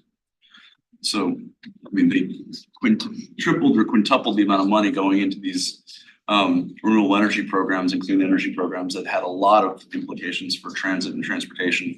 And so, happy to chat offline about ways to take advantage of this now. Appreciate it. I'm glad you mentioned it, and in addition to it may be that your day job also helps you be aware, but that's helpful, and I could learn plenty about what's regionally possible, and so I do encourage if you guys can just connect via email and then follow up. That sounds like great. I'm glad you mentioned it, Commissioner Lopez. Before we go, I have a TikTok that kind of tries to keep me on time. I do hope folks will indulge me. We have one of our board members here, Board Member Maureen Coffey. If you just want to just wait a bit, there's a little bit of interest. I know that we have a transportation advocate in addition to the three of us on the board, Mr. Carantonis, Chair Garvey, and myself. So thank you for being here tonight. Thank you. Appreciate it. We'll try to stay on time because my daughter's still waiting. So 9 o'clock, item 9 is report from Program Advisory Committee. And Chair Dahlia, did you have a question? Chair Dahlia Palchuk is not available this evening, so we have Alan Cron here, NVT's Director of Programs and Policy, to kick things off. Over to you, Mr. Cron. All right, thank you, Mr. Chair. We have two presentations tonight. The follow-up from the Program Advisory Committee that we had a lot of really good discussion with the committee, great engagement. We'll keep these really tight so we can try to stay on time. So the first presentation tonight is on the Commuter Choice Program. Basically, staff have been working over the last several months with all of our internal team here, working with all of your staff to generate some really good applications for this program. This is related to the FY 25-26 program of projects. You can go to the next slide. So part of our process, we've received the applications from all of your jurisdictions and transit agencies. We worked very closely with our team to score them. We worked very closely with the Commonwealth, with DRPT, to make sure that we review all the targets, make sure they're in alignment with the memorandum of agreement that manage these projects. I would also work with the Office of the Attorney General to make sure there's a nexus with the inside beltway toll payers. We've worked really closely with them. They've got sign off and all of that. So we have a list here basically of, I think we have 17 different projects we're actually looking forward to advancing. I'm not going to go through every one of them. There's a lot of details here. in order to keep us on time, but we have a lot of projects that are continuations. That means folks have come back for additional funding to keep the projects moving. That means they've successfully been able to get riders on them. They've been seeing growth in ridership along the corridors. We have some new projects to add some additional service, one here in Arlington County, the Route 75 at the large. We have actually a couple unique projects that are a little bit broader in scope. We've been working with OmniRide in the Commonwealth about basically some long haul bus services that will potentially operate from as far as Front Royal, Linden, and Warrenton into DC and into Northern Virginia. So working closely with all of those. All those are very, very good projects, even though some of them start farther out. There is still a benefit along the 66 corridor because you are taking people off the road and you're getting them onto transit. We do have two unique elements of this program this year. So if you jump ahead to the next slide, we have an opportunity with VRE to advance some funding. Right now, VRE is working very closely with Amtrak and Commonwealth and other stakeholders to reconstruct the Crystal City Station.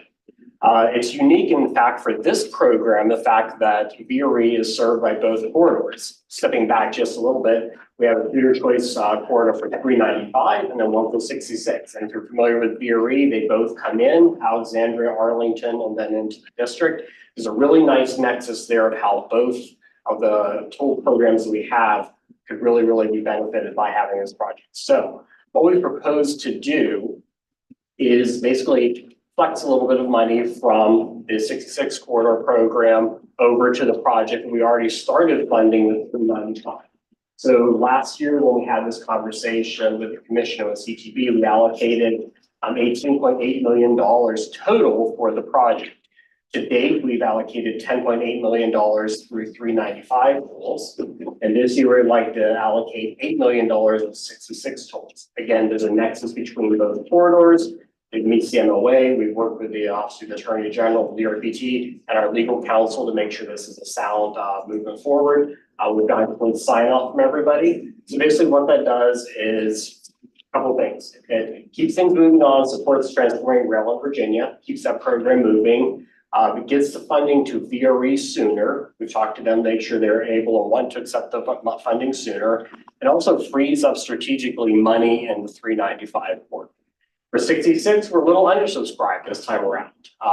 Since the pandemic, 66 has been a little bit slower to recover. We're trying to be strategic about the funds. On the flip side, 395 kind of came back a little bit faster since pre-pandemic, and it's been oversubscribed. So for tail of two corridors, we're working to balance both of those investments. So what this helps us do by using some of the 66 funding this year is freeing up basically $8 million for 395. So being able to strategic where we need that money a little bit. So that's one of the things that's a little bit different. It's new. I think we've got really a lot of support. The PAC was very supportive of this approach, making sure that we're really smart about how we're investing those dollars. And speaking of 66, if you go to the next slide, we're a little undersubscribed this year. Like I said, it's a program that it's a corridor that hasn't quite come back the same way post-pandemic. There's still a lot of potential out there. So what we'd like to do, what staff have proposed, and again, the PAC would very much endorse, is taking a step back and looking at long-term strategically, what is the demand on the corridor? What are the opportunities long-term to leverage some of those toll dollars on some pretty significant major capital projects? We talked a little bit earlier about the Long Bridge. That was one that's specifically mentioned in the way. The Rosslyn Tunnel, any investments that would go into that particular project as part of the Metro's long-term plans. Basically looking back and being smart about what that looks like over the long term. What we'd like to do is do a needs assessment for the I-66 corridor. Basically working with all the jurisdictions along there, including the Commonwealth, VDOT, VPRA, all eligible jurisdictions, all the transit agencies, making sure we're looking at it really holistically, make sure we know what's changed from pre-pandemic to post-pandemic, what that demand is. So quantitative analysis, what goes that. I think a big part of it is a lot of studies have been done in the past, but they're all done pre-pandemic. And unfortunately, the last really big effort that DRPT released for outside development was literally a month before the world shut down. But a lot changed, so we're going to be strategic about that. We've had conversations with them. So as you see, and what we're proposing in there is investing also $250,000 of the toll revenue that MBTC is responsible for managing, leveraging $250,000 from the Commonwealth to make sure that we have that study moving forward to take a strategic look. The idea is if that gets approved by all of you and by the Commonwealth Transportation Board, we would kick that off this summer, getting it prepped for the next round, which would be the 18 months when we get started. So give us time to do the study, really get everybody thinking about it, being strategic about what the program would look like going forward, and then having that as a major resource for everybody going into the next 66 call. Mr. Chairman. Yes. This is a little fast for me. Oh, sorry. No, I got a lot of catching up to do, but I thought Long Bridge was paid for. I thought the VRE station was paid for from the Amazon money before, so I'm hearing that we need more money for the VRE station in Crystal City. Correct, yes. Jennifer, why would I think that had been paid for somehow? The Long Bridge is definitely paid. Yes. Okay. Very clear. Yes. That is definitely paid for. The VRE station is also paid for. This is a swap of funding between programs, correct? Yes. So it was funded. It's just switching color of money between toll money that came off of 95. Oh. Toll money off of 66. So it's not additional money. It is just. It's already pre-programmed, but it's just. Changing what program. So what's the benefit of doing, I know this benefit, but what is it? So the benefit is they're oversubscribed with needs that they can fund in the 95 corridor. And in the 66 corridor where there's the commuter choice funding that is managed here by NBTC and also money that is retained and managed by DRPT. There's a lot of money in the 66 corridor and it is still back out of the pandemic. So this is a good use of money that's available to the. Thank you, I'm sorry for interrupting. I'm glad you did. I think for a brief moment, Mr. Poole was like, Long Bridge is funded. Don't we? I also, listen, I tell everybody schedule for hourly service by 2030. But tell me if that's not right anymore. No. Okay. And also, and thank you for occasionally, it's important to interrupt, I'm sure. What I can see of Richmond, if you don't interrupt, you lose your shot sometimes, and so really appreciate you doing that. With, back to you, Mr. Fry, I think we're almost there. Right, thank you for the. Can I say one more thing? Please. This study is a joint study between DRPT and NBTC and will inform not only the 66 money here at the commission, but also the money that the Commonwealth has here. Right, yes, very much so. One of our newest program analysts, Daniel Nickelbaum, will be working very, very closely with staff over at DRPT to procure this project and get it moving forward. If you go to the last slide, a quick update timeline wise of where we are. We had the PAC meeting last month. We're here in May. There's no action tonight. This is pretty back for an action next month and referring that off to the Commonwealth Transportation Board. And also in a couple of weeks, Kate is going to be briefing the CTV's Rail Transit Subcommittee on the same program in a couple of weeks. We're working very closely with the RPT folks to get that briefing ready. For folks to be very similar to what you see tonight. Once all those are signed off on, we'll move into the implementation side, which is basically working with our jurisdictions to execute agreements so they can move forward with their projects, and then also keeping off the I-66 needs assessment. I apologize for speaking too fast, but that's it. If you have any questions, happy to answer those before we move on to our next item. Thank you. You don't have to speak so fast and take that. But thank you for that. Commissioners have questions for Mr. Brown on item 9A. And your choice with respect to 66. Seeing none, we'll go to 9B. And I think it's to you, Mr. Bryan, then yes. All of a sudden, Dr. Harmony is here. So you may take it over to him too, but first to you, Mr. Bryan. All right, thank you, Mr. Chair. Yes, Dr. Zazer Harmony is joining me here. He's going to talk us through NBTC's strategic research roadmap. We've had a couple of conversations with our program advisory committee. We had a conversation not too long ago with our executive committee. Last year, the commission asked us to take a little bit more of a strategic approach to how we do research here at NBTC. For a long time, we've done a lot of very responsive work of responding to things within assembly, legislative, and different requests over time. And that's something I think we'll always continue to do because we do always want to be very responsive to all of our commissioners and to folks down in Richmond that we need to. It also does a chance for us to step back and look at things a little more strategically over the next couple of years.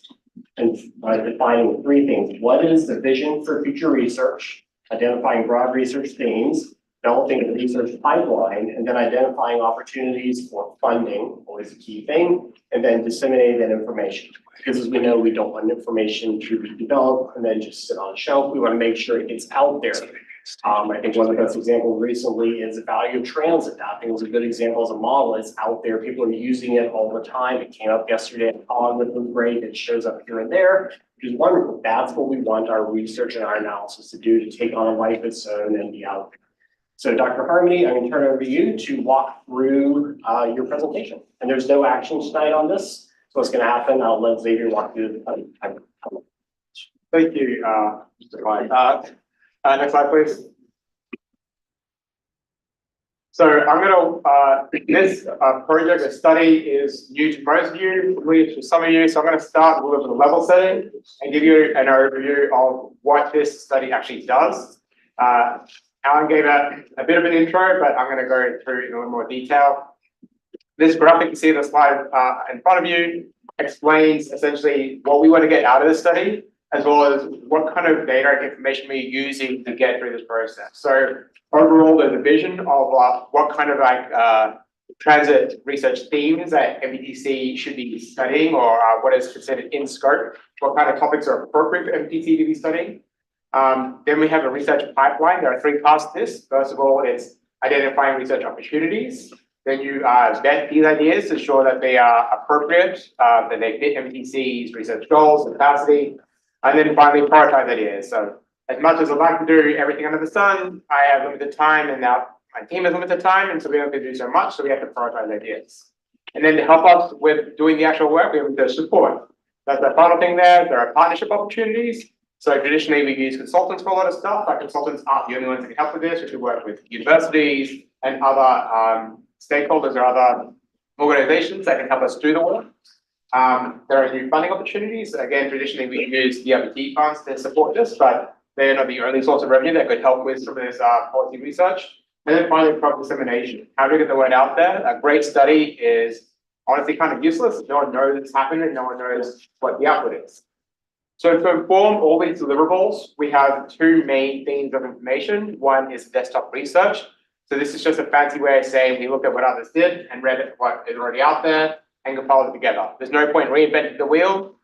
You know, we are smart enough to realize people have come before us, and we want to learn from what they've done and bring it into ourselves and learn from their mistakes and their successes.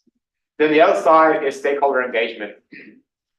So we involved three different flavors of stakeholder, you could say, to give us some ideas about how to understand these different types of deliverables. So we engage commissioners through the Program Advisory Committee meeting, the PAC, as well as an executive committee meeting a couple months ago. And we had a jurisdictional workshop which focused on regional and jurisdictional staff to sort of get their thoughts and ideas on what kind of topics there could be and what could be useful for them. And then finally, we did interviews, or the project team did interviews with subject matter experts who work on transportation or other urban policy research in Virginia and around the country to learn how they develop their research pipeline, how they identify ideas, how they vet ideas, and how they get the support to complete their work. Next slide, please.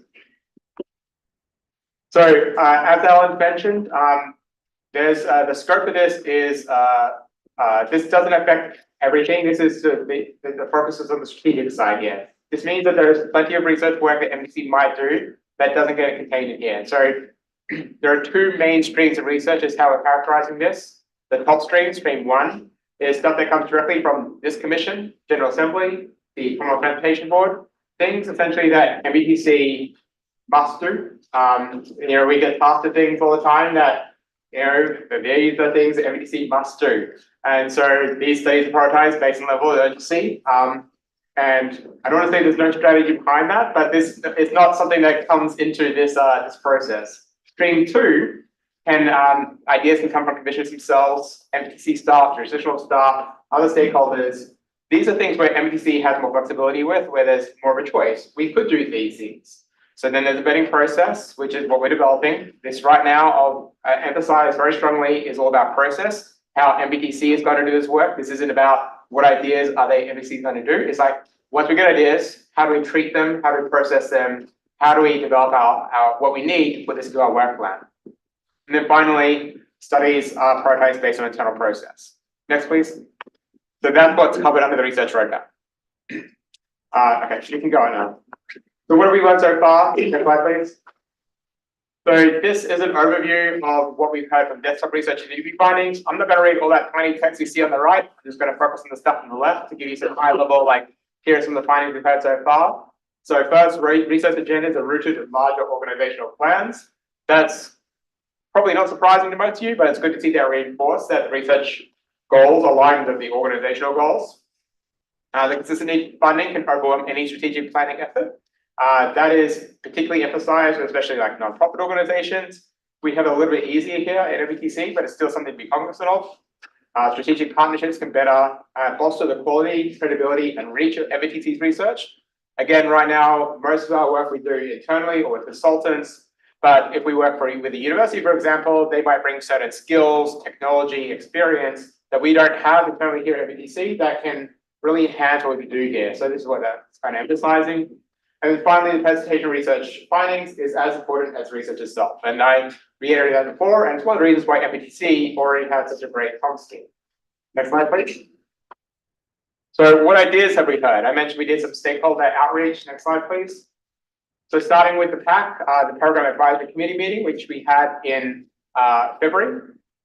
We heard a lot of ideas from that. It was a really engaging session. I really enjoyed that. I think a few of the commissioners who are in attendance also enjoyed that. I see at least one head nodding. And we had a lot of ideas. Some of them on the screen here. I can't put them all on the screen.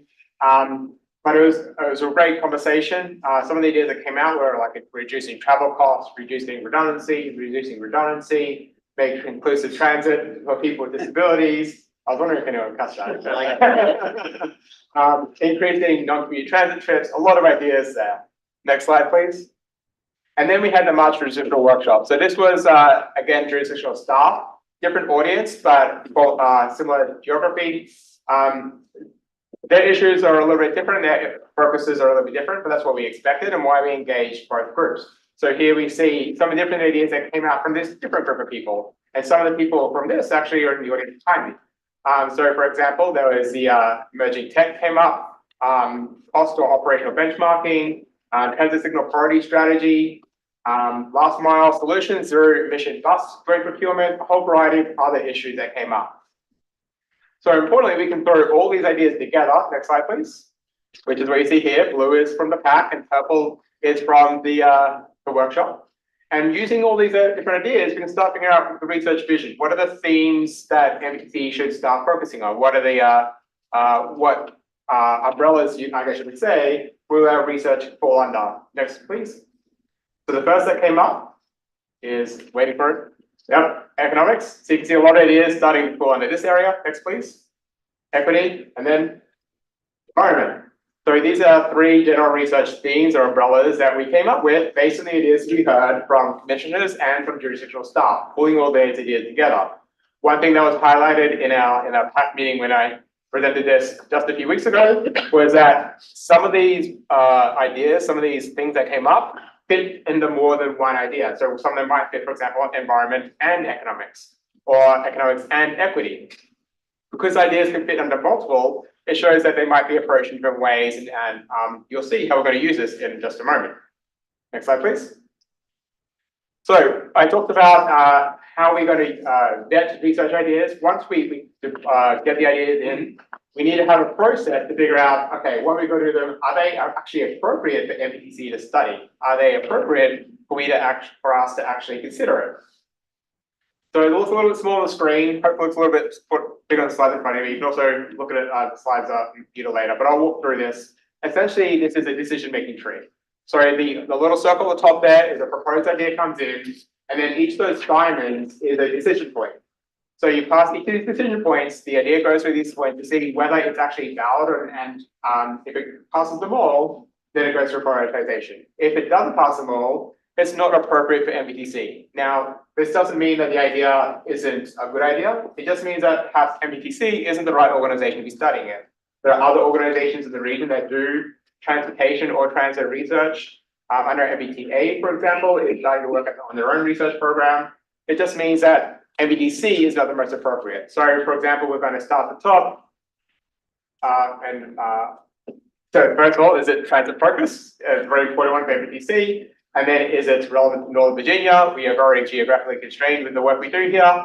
And then is it regional in nature? Is the issue or problem regional in nature? Thanks, on. And then the final point there is the project in scope, or does it pass the scope matrix? So what is this? It's what we see on the right here. The scope matrix combines those three research themes that we saw before: equity, economics, and environment. You see them there in that box, and it intersects them with the MBTC work programs. So you'll see this in our work plan. We have a program manager for each of these areas. Most of them are behind me. But this is the organizational goals intersecting with our research goals. So there's the Vision 7 or bus priority, commuter choice, transit resource center, transit technology, and WMATA. If an idea fits in a box where it intersects with a focus topic and a program, then there's a tick, basically.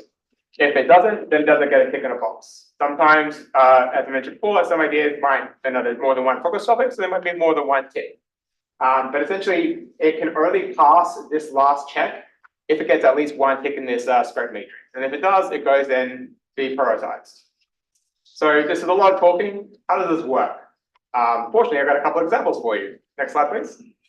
So first of all, this was one of the ideas that came up in the PAC meeting back in February. Why don't people ride transit? It's a topic I hear a lot about as a transit nerd, and it's one that I think is it's a very complicated one to respond to, and it could be a good candidate for research. So next, please. So it is transit focus. Next. We can make this relevant to Northern Virginia. We can focus on this research on the Northern Virginia context. Next, please. It can definitely be very regional in nature. It affects Arlington, certainly affects Alexandria when it comes to transit ridership in a lot of ways and for a lot of reasons. Next. And if it's a couple of different boxes for that scope, so next. Then it would fall down to that prioritization, and then we would consider it for research with the other ideas that we have, the other priorities, and a bunch of other things that consider whether it's appropriate to put in a work plan. Now let's look at one that might not work so well. So this is another one that came up through some of the interviewing, transit security perceptions. Next, so yes, it is transit focus. Next, we can make it relevant to Northern Virginia. Next, it is also, again, regional in nature. Next, it doesn't really fit in any of these boxes here. So maybe it's not appropriate in MBTC. Again, this doesn't mean the idea itself is not important or not shouldn't be studied. It's just that perhaps MBTC is not the right organization to be studying it. Next. Okay, and then this is the final sort of little bit of it. How do we support the work? Next. So this is what the consultant team is focusing on right now: partnership, funding, dissemination. These are the kind of questions and things they're thinking about. This is the work they're working on right now as we wrap up this project. So, for example, does the partner bring unique qualifications? Do they have time resources? For funding, how difficult it is to obtain? Are there strings attached? Things like that. And dissemination. First of all, producing something that's actually legible and useful and understandable to different audiences. So then think about how we release this stuff. And so we do a lot of these things already, but it's like how do we expand our dissemination options? Next. And then finally, these are our next steps. So we have a commission meeting tonight where I'm presenting these preliminary findings to you all. We are continuing the project work right now. I had a chat with my consultant team, actually with Alan on Tuesday, this past Tuesday. We're continuing that work. In June, we're going to share the draft study with you all, as well as share some of the findings of future work at our June Transit Summit. Giving a little plug there. I'm sure you'll hear plenty about this, but feel free to come along. It's going to be a fun event. And then finally, we'll after acceptance of the findings in July. So I threw a lot at you. I went fairly quickly, but also conscious of time. That is my last slide. I have one more that's just my name. You don't need to go on, but there you go. That's where I am. Happy to take any questions. Thank you, Dr. Harmony. I don't know that I will ever refer you as Mr. Harmony, Dr. Harmony until because you got your recent PhD. This is comprehensive. It's a thorough description of the process. We will see it again. Really appreciate it.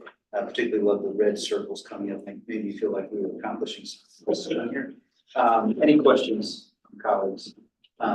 We will see, you're going to share it with the commission, and we'll see this in iterations coming up. So really grateful for your work, and moving quickly, we'll move on to our next item, which is Virginia Railroad Express. Mr. Chairman, Rich got hung up at PRTC, but he is minutes away. Would you be amenable to skipping over and having us go to the end? Super amenable, and we'll go to, thank you. We'll go to the Department of Rail and Public Transportation, which I think we know who will be in that presentation. Ms. Rule, Director Rule. The last time, so my written report is in your package. I'll just highlight a couple things. Kate touched on it via his back. It's just really nice. Let's use it in the work. But I want to hit on a couple things from our 6-year program. It's over $800 million. Our program continues to be considerable. But like Kate said, we're coming out of that, post-pandemic boost of federal money and some special one-time state money. We were able to fund the vast majority of the capital ask, about $128 million to operating, $90 million to capital, and then we were able to use the Transit Ridership Incentive Program to fund some additional capital projects. We feel really good about where the capital program is, but we do see those early warning signs that, particularly with operating funding, and our capital costs have gone up, all the operating costs have gone up, and that program's kind of leveled off. The same kind of concerns we talked about with WMATA are on the horizon for the other systems as well. So they'll keep working on that and having that dialogue into the future. I keep saying we, like I forget to be here. A couple of other things. Mr. Walkinshaw mentioned earlier the VRE legislation that passed last year. This is the first year that we allocated VRE separate from the formula. We did recommend the full 3.5% for allowable under code. So that really does pull the rail system out of a bump formula. That makes good sense. The last thing that I'll mention is our program we released this year in a interactive graphical format that was developed in-house at DRPT by our staff. Very easy to navigate. So that is a tool that's going to be out there, and all of our active projects will be added to that as we continue to develop that tool. We're also going to do something that we haven't done before, and that is, typically the Commonwealth Transportation Board does a statewide tour. I'll be on that next week. To do public meetings. That's not always been very widely attended by transit agencies. It tends to be a little roadway heavy.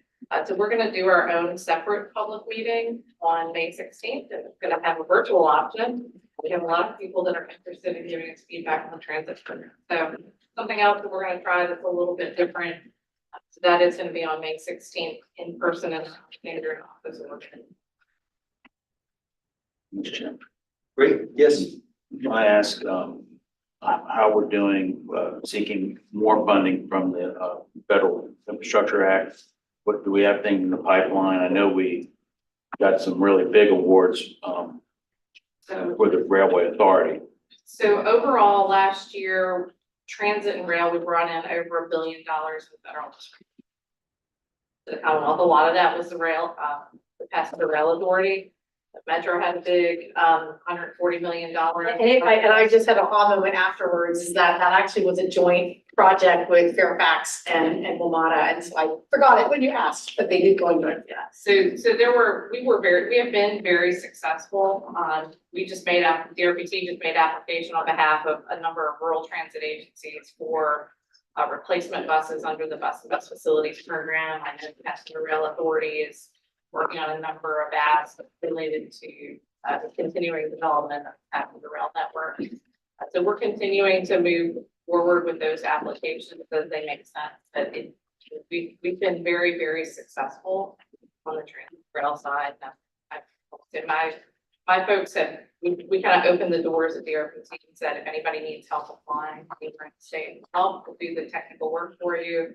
And so we've taken a lot of pride in that. Has your replacement been named? No. That's not true. Thank you for doing that. We need to be aggressive. I hate to see money left on the table. Thank you. The rule will go on. Yeah. Mr. Tice, we'll go to item 12, which is the executive director. Over to you. Happy to do so, and especially for our new members, included in front of you is our monthly newsletter that really highlights a number of different things. I think we've already talked a little bit about, we've had the highlights of some of the metro actions and a lot of things that are going on around the region, in particular things that MBTC is heavily involved in. This also goes out digitally following our meeting, but it's something we do provide for you here, so it's always a great way to highlight some things. Also, for our folks really who are new, many of folks, we talked about that 60th anniversary and really greatly appreciate we went to the General Assembly to do a joint resolution celebrating our 60th. We have two really important events celebrating our 60th anniversary coming up later this year. One is a Transit Innovation Summit, which is effectively a one-day conference focused on the latest and greatest and future of public transit. That will be at George Mason University's Arlington campus on Friday, June 14th. Registration is already open for that. Any of our commissioners, if you are interested in registering, just check with us because I'm pretty sure we can get you in. Just saying. And the other event that we have that will also, of course, be complimentary is we actually do have a really fantastic celebration that is planned for the evening of September 5th, which would otherwise be our commission meeting in September. We are going to be premiering a documentary of the 60 years of NBTC with interviews from many current and former commissioners and other folks who've been very influential in the history of NBTC. That will be over at Marymount University over near the Ballston Metro, and that is going to be an evening event. And we are very much looking forward to our congressional delegation being involved, the governor or secretary being involved, and it's really going to be a very special evening. There'll be more coming out, but just having that save the date, I know Rhonda sent those out, but Friday, September 5th, Thursday, see, this is what happens, Thursday, September 5th, in the evening, we will hopefully not have a commission meeting, but we will just have a celebration, and we want you all to be a part of that. And finally, I know we've already talked about a lot of the upcoming meetings, so I won't really go into those too much, but I do want to recognize new staff.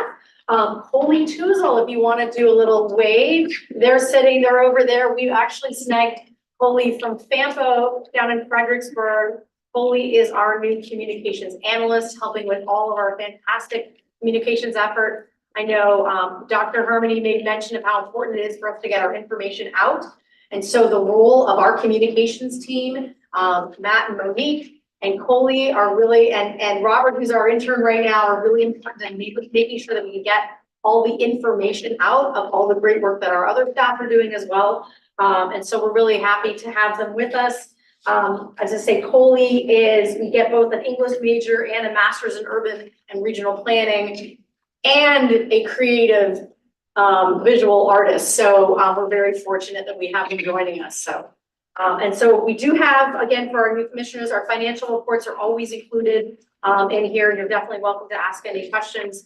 Unfortunately, I think Scott had to go home sick, but we're happy to take any questions offline. And that is my report. And I know we have part of the crowd. Looks like I'm gonna pinch hit. You're gonna pinch hit, okay. So I'm happy to finish. Sure. Thank you, Mr. Tice. There's also May 16th, July 11th, upcoming meetings. For new commissioners, this next item is particularly helpful. We do want to maintain quorum for returning commissioners. We may be quizzed on this, but this is a sort of an overview of BRE. I will just note this extraordinary picture of all of the NBTC staff, Cheesley pointing up at which is clearly staged, Cheesley pointing up the eclipse. Hope that amusement is not too much delay. Over to you to help us with BRE. Yes. Okay, so yeah, you have a written report. I'll go over just a couple of highlights here. So in March, the on-time performance was a little bit lower than you'd like it to be. It was only 76%. We are working with both railroads and Amtrak on a lot of congestion issues that are causing the delays. Ridership. Interrupt you for a second. All commissioners, and I, maybe it's nearly 8:50, this is Joe Schwartz, so. Mr. Schwartz. Joe Schwartz, Director of So Government it's not Relations. just this anonymous leader. Thank you for running us through this and sharing this information. Go ahead.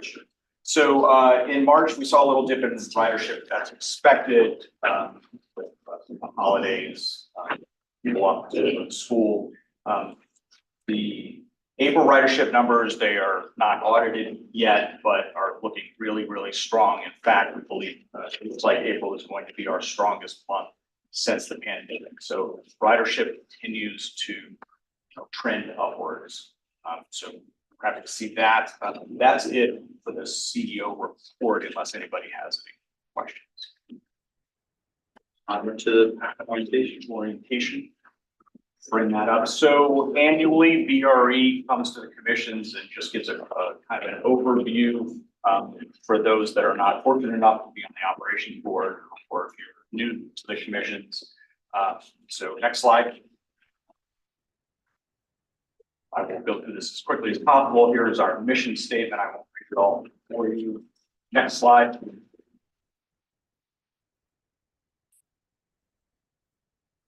Go over the governance really quick. Next slide. So BRE's parent commissions are Potomac and Rappahannock Transportation Commission and the Northern Virginia Transportation Commission. The commissions own BRE, but delegate many of the actions to the operations board through the plan of delegation. Isn't it true that the NDTC is the more important? No comment. The governing documents, the master agreement is what set up BRE, and then the bylaws you can see are how we run the operations board. The master agreement established the operations board, but it's really the delegation of authority plan that gives it the power to do the things that it does. Next slide. While the commissions did delegate quite a bit to the operations board, it also held on to a few things. They're listed here, things like the amendments to the master agreement, the employment agreements with the CEO, the chief legal counsel, legislative agendas, and a few other things. Next slide. The BRE operations board consists of commission board members from BRE jurisdiction, plus the chairman of the Commonwealth Transportation Board or their designee. Next slide. Just quickly, who is on the operation, or who is represented on the operations board. Next slide. What has been delegated to the operations board is full authority on spending, providing budget, secure capital improvement program, changes to fares, and contractual agreements provided the funding is in the approved budgets, except for any contractual agreements with CSX, Norfolk Southern, BPRA, or Amtrak, and insurance agreements. Next slide. The delegation plan also allows the operations board to delegate to the chief executive officer. Currently, the procurement authorization contract award authority is 200,000, and solicitation for authority is for anything under $1 million. Next slide. Rich wanted to point out in particular that anything that we think of as BRE owning is actually owned by the co-owned by the commissions. So if you look at this slide, we have 100 rail cars and 20 locomotives. Those are all co-owned by the commissions. So if you own this rolling stock, you own any of the real property that BRE owns. And next slide. Last month, you got a sort of a overview on our 2050 plan. And we interact with transit agencies, or will interact, hopefully. See things like Mark up there. in the coming years with all of the transit agencies in Northern Virginia. So we are just one player in a big team of transit agencies that move people throughout Northern Virginia into the central business district. So that is as quick as I can do that, and happy to take any questions. For new commissioners, I could say that the one day, or half day I got to spend actually on the trains and with Mr. Dalton and Mr. Schwartz has been hugely helpful to me. And it might be one way that we might want to see and understand this. Mr. Walker. Yeah, I was just gonna say exactly that. We especially love when our legislators take the time to do the half day or full day if you can for the VRE system, and Rich and Joe will take you through it. It really is, it's cool. I mean, it's worth a half a day or a day.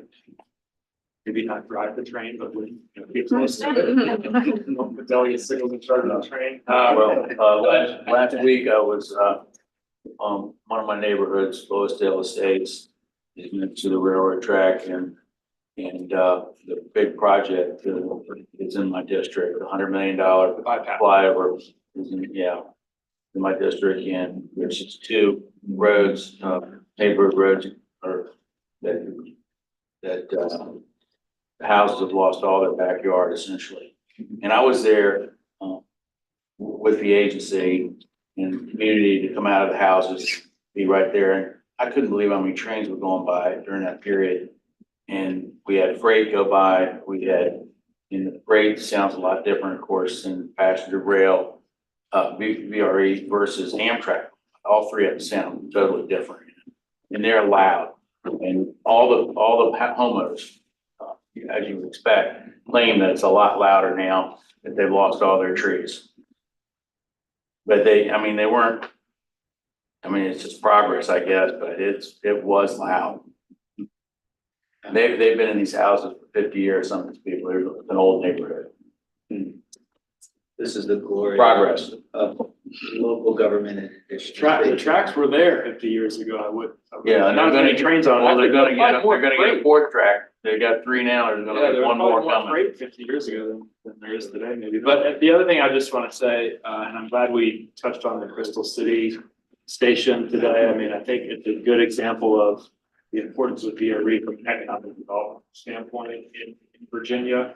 Why it's still called Crystal City, I'm not sure, but that's National Landing, is where that station is. And that, that was a part of the pitch to Amazon and in Springfield. While we were maybe unsuccessful with the FBI headquarters, I can tell you, as I was involved in some of these conversations, one of the things that we talked about to secure the TSA headquarters, which is there in Springfield, was VRE, because just like FBI, more TSA employees coming from points south than points north and east. So VRE is really important to our region. Thank you for mentioning. And I assume when we adopt the system plan 2050, and the operations board does, we'll come back to NBTC, especially for new commissioners, I think, to see that presentation once it's finalized. We go down. Other comments, questions? So those are good enough comments that we didn't make 9 o'clock, but we made 9:02. We're adjourned.